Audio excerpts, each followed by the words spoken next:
created, not evolved. Too many questions that need to be answered. The Big Bang Theory, where did the gas come from? Where did the molecules come from? Where did the rock come from? What caused the explosion?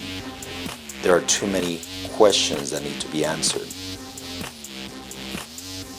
How did something so Neanderthal evolve into something so complex? Evolution evolved and was created by the government-financed Darwin in 1837. It is still a theory or an opinion that has been turned into a truth. There is, of course, no scientific law or demonstrable process that would let something evolve from nothing. If there was nothing in the universe to begin with, obviously nothing could happen to cause anything to appear. Atheistic evolutionists often try to duck this problem, which is impossible for them to answer satisfactorily, by saying that evolution is not concerned with the origin of life, only how life progressed after it appeared. But assuming the existence of an intricately working universe with some sort of life forms already in it is not a minor assumption and puts more faith in an unknown, counterintuitive process than Christians put in God. The problem is that if you can't get something from nothing, it's pointless thinking you can accurately explain the next step. Juggle the figures any way you like, but without a creator, you're not gonna get anything, let alone everything. Nazi dictator Adolf Hitler endorsed a program in Germany to breed a superior race. The scheme was based on a horrific evolutionary theory called eugenics, also practiced in America.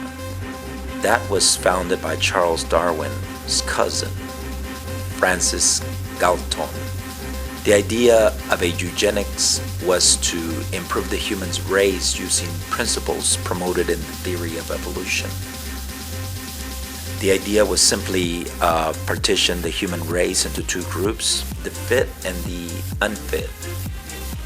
Eugenics seemed to be a way to make sure the fit had children and the unfit did not.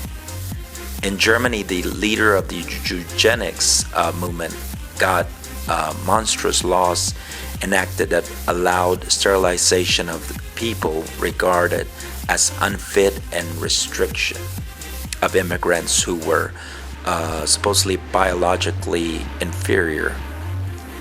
The United States and other countries exact similar laws, but the Nazis took it to the extreme when Jews, blacks, and others were ruthlessly murdered to prop up the theory.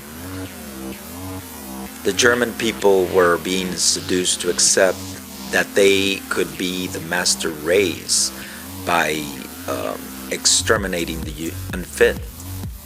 If evolution was right, they reasoned and survival of the fittest was merely a positive evolutionary process. Then what could be wrong with hastening the deaths of the unfit? Eugenics could only become popular because the theory of evolution seemed to have squashed the need for the sovereign creator God, who had given humankind absolute moral laws. When you do away with moral laws, outrageous racism and crimes like compulsory sterilization, Hitler's death camps, and mass murder on a maniacal scale can no longer be said to be evil. Evolutionists still tell the story that once upon a time humans evolved from ape-like creatures. Many years ago, this argument seemed credible to a lot of people because there was so little hominid fossil evidence that it was easy to imagine evolutionary links everywhere. But things have changed. Thousands of fossils and fossil fragments of apes and humans have now been found, and they don't show a steady progression from apes to humans at all. Fossils have been found in the wrong time frames, put into the wrong categories before all the evidence was in. And what was once, though, to be the ape-human family tree now actually has no trunk, just unconnected branches. Because evolutionists can't change their theory. They're stuck with the evidence looking more confusing for them with each new hominin fossil discovery. Is instead of clarifying the alleged link between apes and humans, new fossil discoveries are making it harder to show which ape or ape-like creatures evolved into human.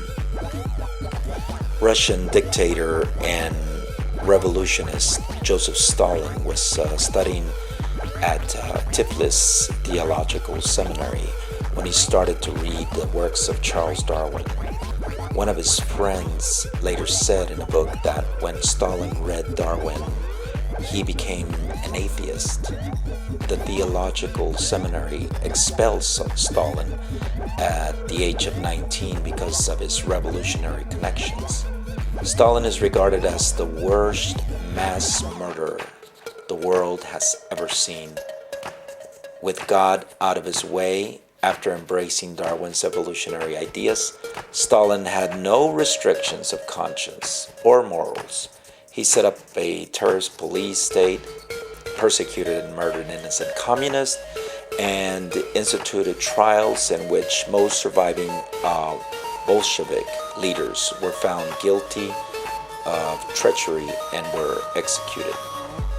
He encouraged Stalinist adoration, which included naming cities after him, such as Stalingrad, etc., and advocated homage given to him in virtually all public speeches and in print.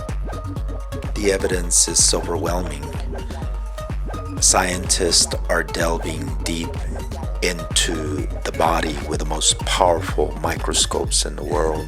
They are exploring the universe within man. One strand of DNA contains more information than the entire law library of Congress. And man is also looking into the heavens with the most powerful telescope in the world, the broken down Hubble. The evidence is overwhelming.